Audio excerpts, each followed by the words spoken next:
Bueno, hermanos, hemos estado compartiendo Romanos desde la plantación de esta iglesia. Y cerrando ya el capítulo 11 y viniendo al capítulo 12, aquí se pone realmente preciosa y práctica la temática de la carta y por ende nuestro aprendizaje. Muchas veces he escuchado personas que vienen a mí o a otros hermanos, pastores, manifestando que no importa lo que hagan y cuánto se esfuercen, cuánto renuncien, parece como que sus vidas siguen siendo complicadas, problemáticas, con muchos desafíos. Tiempo atrás se acercaron algunos muchachos también conocidos, un poco por las situaciones que estaban pasando en la vida, jóvenes ellos, y vinieron aquí a la congregación de alguna manera buscando obtener algo. Como si este lugar fuera de alguna manera un lugar donde se presta un servicio espiritual, donde se entrega algo. Bien. Y de eso es lo que vamos a hablar el día de hoy, porque nosotros no venimos aquí a obtener nada. Nosotros venimos a dar. Nosotros venimos a ofrecer al Señor todo lo que somos, todo lo que tenemos. ¿Necesita de nosotros el Señor? No. Pero nos bendice enormemente entregar absolutamente todo a Él. No venimos acá por beneficios emocionales, espirituales, aunque los obtenemos eventualmente, pero no es a eso a lo que venimos. El Señor le dijo a la mujer en el pozo de agua, la hora viene y ahora es cuando los verdaderos adoradores adorarán en espíritu y en verdad, porque también el Padre tales adoradores busca que le adoren. La mujer en el pozo pensaba que en Jerusalén había que adorar, sin embargo los samaritanos decían que ahí era el lugar, la verdad que había toda una confusión. Sin embargo el Señor lo que busca es que la adoración sea sincera, sea de corazón, sea completa. Y en el momento en que la iglesia es establecida, dice Pedro que somos piedras vivas. Sed edificados como casa espiritual y sacerdocio santo para ofrecer sacrificios espirituales aceptables a Dios por medio de Jesucristo. Hoy hablábamos en la escuela dominical esto del rito del templo, ¿no? Y en ese sentido todo cristiano es un sacerdote. Pedro le dice en la misma carta en Primera de Pedro capítulo 2 versículo 9, vosotros sois linaje escogido, real sacerdocio, nación santa, para servirle con fruto de labios que confiesan su nombre. Y esto, hermanos, es como hablábamos hoy, oración, alabanza, acción de gracias, pero también servicio activo a otros, ayuda mutua. No os olvidéis, porque de tales sacrificios se agrada a Dios. ¿Bien? Hermanos, hablamos el libro de Romanos capítulo 12. Vamos a leer los dos primeros versículos.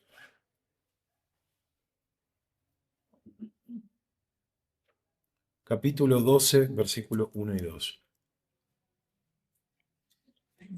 Así que, hermanos, os ruego por las misericordias de Dios que presentéis vuestros cuerpos en sacrificio vivo, santo, agradable a Dios, que es vuestro culto racional. No os conforméis a este siglo, sino transformaos por medio de la renovación de vuestro entendimiento, para que comprobéis cuál sea la voluntad de Dios agradable y perfecta. Pablo casi rogando dice, esa palabra viene de la palabra paracaleo, es casi como al lado tuyo abrazándote, rogándote que veas las misericordias de Dios. Y realmente una persona, hermanos, que no ha sido regenerada, que no ha recibido las misericordias de Dios, no puede ofrendar nada aceptable. ni una ayuda económica, ni ningún tipo de obra por Dios que sea aceptable. Primero, hermanos, tenemos que haber ofrecido nuestro propio ser a Dios, para que las obras que el Espíritu Santo hace en nosotros y a través de nosotros sean realmente aceptables a Dios. Y empieza aquí hablando del alma. ¿Recuerdan esta escritura que el Señor, esta palabra que el Señor dijo? ¿Qué aprovechará al hombre si ganare todo el mundo y perdiere su alma? ¿O qué recompensa dará el hombre por su alma? ¿Qué es tu alma? Piénsalo. Es la esencia del ser. Es todo lo que está debajo de esto que se ve. ¿Cómo era el alma de una persona después que fallece? ¿Cómo la recordamos? No la recordamos por lo que tuvo, a veces la recordamos por lo que hizo, sí, pero generalmente recordamos lo que era esa persona, la esencia de su ser. Los macedonios ayudaron mucho a Pablo económicamente en sus viajes. Pero dice en la carta de la segunda de Corintios, dice que ellos a sí mismos se dieron primeramente al Señor. Ellos eran del Señor. Y después a nosotros por la voluntad de Dios. Clamaba Pablo, si yo diera todas mis cosas, hiciera todo lo que haga, pero no tengo amor, el amor divino, nada soy y de nada sirve, parafraseándole, ¿no? Entonces, este proceso de glorificarle a Dios por los siglos, como termina el 11 con esa explosión de doxología, realmente es habiéndonos entregado a Él y habiendo recibido de Él las bendiciones que Él da. ¿Necesitamos algo más de Dios de lo que Él nos ha dado? Fíjense todas las cosas que hemos recibido. Piensa. Hemos recibido su amor, su gracia. Somos los amados del Señor, los que hemos sido revestidos de Cristo. Nos ha dado su poder de salvación, su bondad, su perdón, su propiciación de pecados en la sangre de Cristo. Hemos recibido el regalo del don del Espíritu Santo que mora personalmente en nosotros y a través de quien el amor de Dios ha sido derramado en nuestros corazones. Hemos sido bendecidos con la fe santísima que nos permite caminar el camino del discipulado en confianza con el Señor. Hemos ya sido bendecidos con la resurrección, la primera, la gloriosa. Hemos sido bendecidos con vida eterna, esto es conocer relacionalmente a Dios. Hemos sido casi como hablando en pasado, lo dice Pablo, pero hemos sido glorificados ya a su imagen con gloria y honra que no merecemos. Hemos llegado a ser hijos de Dios. ¿Necesitas algo más? ¿Podrías venir aquí a este recinto a pedir algo más? Sí, hermanos, rogamos por sanación, por un montón de cosas que queremos que el Señor nos bendiga. Pero la verdad es que ya lo hemos recibido todos y todo y estamos completos en Cristo. Ya está. Cuando Él dijo en la cruz, tetelestai, consumado es, toda la obra fue completada. Todo el proceso de redención de los siglos colgaba, pendía de ese momento en el cual el Señor completó la obra. Y ya te ha sentado en los lugares celestiales en Cristo. Entonces, nuestra ofrenda es nosotros, todo nuestro ser. Y el Señor advierte a los cristianos que han sido traídos a gracia y aún así no se ofrecen a sí mismos.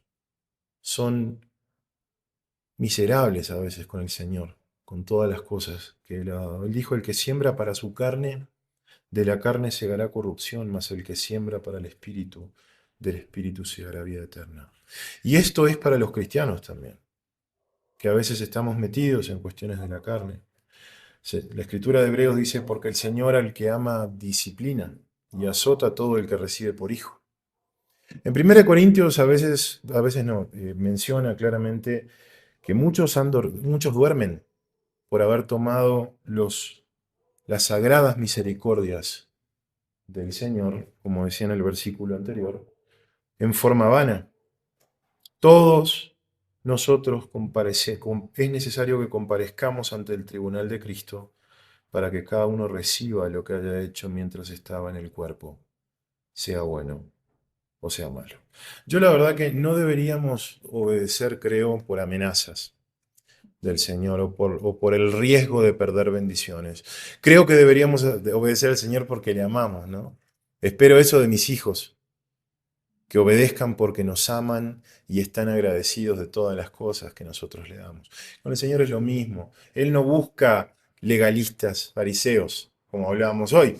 Él busca adoradores en espíritu y en verdad. ¿Bien? Y esto es lo que ruega, que recién leímos, que presentemos nuestro cuerpo. Esto lo venimos hablando en la hora de escuela dominical desde el domingo pasado. Y ese es nuestro acto sacerdotal de adoración. Este cuerpo que lucha y batalla, como Pablo lloraba y decía, según el hombre interior me deleito en la ley de Dios, pero veo otra ley en mis miembros que se revela contra la ley de mi mente y que me lleva cautivo a la ley del pecado.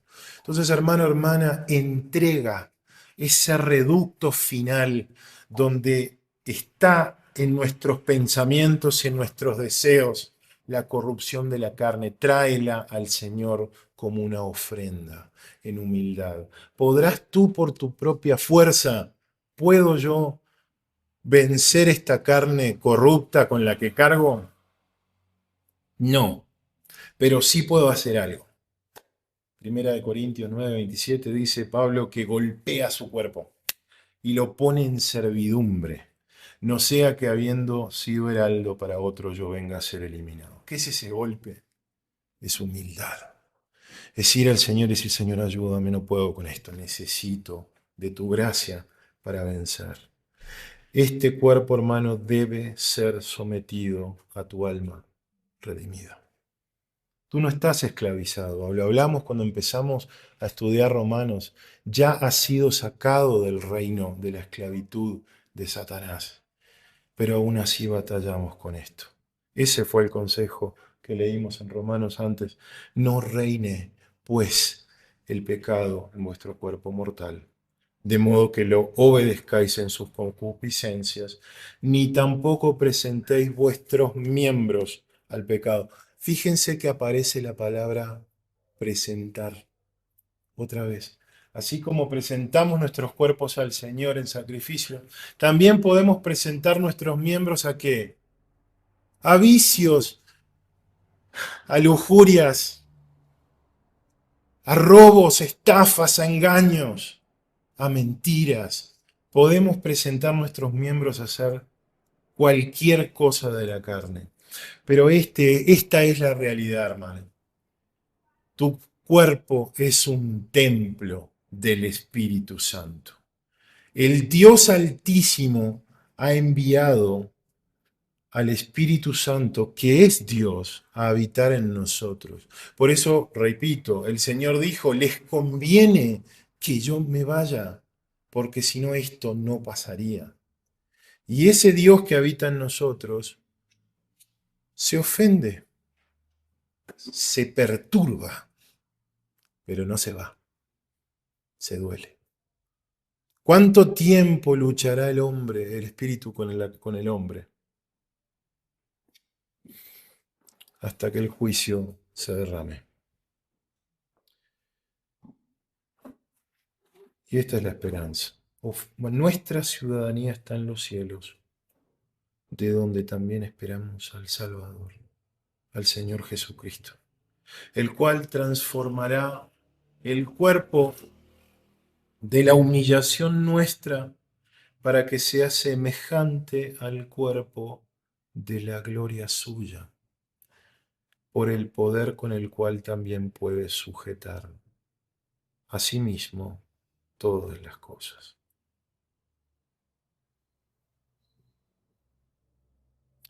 Abramos primera de Samuel, capítulo 15, versículo 22. Primero de Samuel. capítulo 15, versículo 22.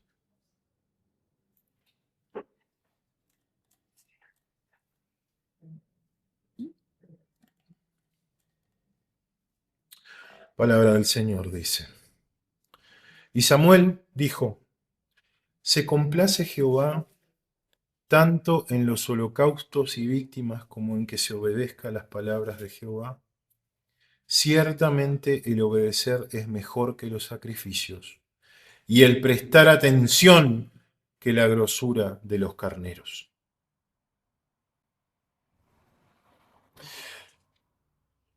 Podemos venir a una iglesia, podemos ofrendar todo lo que tenemos, pero lo que busca Jehová no son ofrendas físicas. Las ofrendas físicas son consecuencia ¿de qué? De obediencia, del corazón. ¿Por qué Abel ofreció un mejor sacrificio que Caín? Porque Abel ofrendó de su corazón al Señor y fue agradable. Levantó el cuchillo delante de su hijo Abraham y el Señor no quería la muerte de Isaac.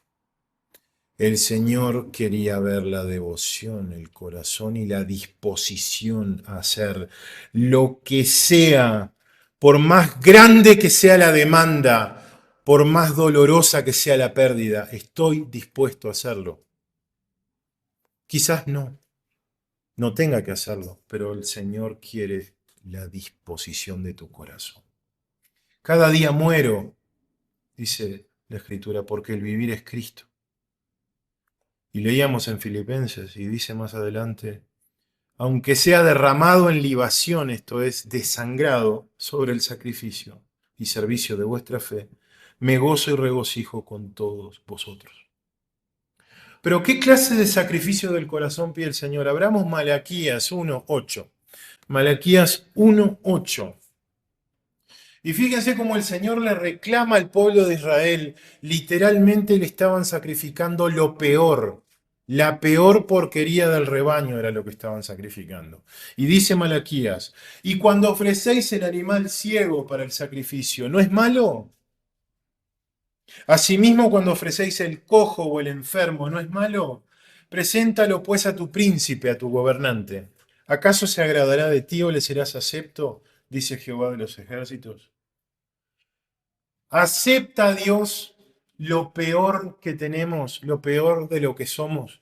Damos, por ejemplo, talento a nuestro empleador secular, el mejor talento. Pagamos en fecha nuestros impuestos. Hacemos todo lo que tenemos que hacer para ser agradables a los hombres y hacemos lo mínimo por Dios. Nuestro ministerio, nuestro servicio es lo peor de lo que nos sobra del tiempo de la semana. O hacemos las cosas así nomás. Cuando somos excelentes en lo que hacemos, cuando lo hacemos por dinero, ¿cuál es nuestro Dios? ¿Dónde está nuestro corazón, hermano? El Señor quiere que la iglesia sea presentada a sí mismo como una iglesia gloriosa, sin mancha, sin arruga, ni cosa semejante, sino que fuese santa y sin mancha. ¿Cuál es ese culto racional? ¿Por qué usa Pablo esa palabra que es lógico? Es otra traducción. Porque de todas las misericordias que hemos recibido, de toda esta obra completada, de todo este amor y gracia que hemos recibido, es lógico que nuestro culto sea todo lo que somos y tenemos. Es lógico. No podemos darle menos al Señor que lo mejor. Ese es el único y razonable culto espiritual de adoración. Y sigue hablando de la mente y del corazón. La palabra conformar tiene que ver con un molde, ¿no? Los jóvenes hoy se amoldan a toda la música, la cultura, se amoldan al lenguaje. Y nosotros también nos conformamos a lo que el mundo quiere, a lo que el mundo pide, al mundo corporativo. No, Lo que está diciendo Pablo es no se hagan del molde del mundo, sino transformaos, metamorfo, cambien conforme a esa renovación de la mente, del entendimiento. Hay una palabra conocida que es Zeitgeist, el espíritu de la época. Y el Zeitgeist del siglo XXI es tan dañina como la del Zeitgeist del siglo XVI en la época de la Reforma, donde se pagaba por perdón de pecados. ¿Qué es ese espíritu de la época de hoy? Esa masa flotante de pensamientos, opiniones, máximas especulaciones, impulsos, metas, aspiraciones vigentes en cualquier momento en el mundo, que puede ser imposible evitar que te atrape. Esa atmósfera moral o inmoral que inhalamos toda nuestra vida. Y en la iglesia tenemos cristianos con máscara del mundo, cristianos que están transformados a la imagen del mundo, en cómo hablan, cómo son, lo que compran, lo que ven. Y también tenemos incrédulos vestidos de cristianos. Esa es la cizaña y el trigo que siempre hablamos. Pero la mente, hermanos, debe revestirse mirando a las cosas de arriba. Estar en el mundo, pero no ser del mundo. Y termina Pablo, para que comprobéis cuál sea la voluntad de Dios, agradable y perfecta. Comprobar, verlo en la realidad, probar, gustar el propósito y el resultado, que tengamos esa experiencia de la voluntad de Dios agradable y perfecta en vez de tu voluntad, la de Él. Con esa mente transformada evaluamos lo que nos pasa en la vida en esa regla, la regla de la voluntad de Dios. Deseamos lo que Él desea. Hacemos lo que Él hizo. Una mente transformada produce una voluntad transformada. Y están los planes propios y los planes de Dios. ¿Cuál es la meta suprema del acto espiritual de adoración del creyente? Los planes de Dios en acción en mi vida. Ese camino, esa ruta que voy recorriendo, es todo el tiempo, Padre, hágase tu voluntad y no la mía. No importa lo amarga que sea la copa que tengamos que pasar. Que el Señor nos bendiga, hermanos, para someter nuestra vida a Él, porque es agradable y perfecta su voluntad. Amén. Gracias, hermanos. Oremos para terminar esta palabra.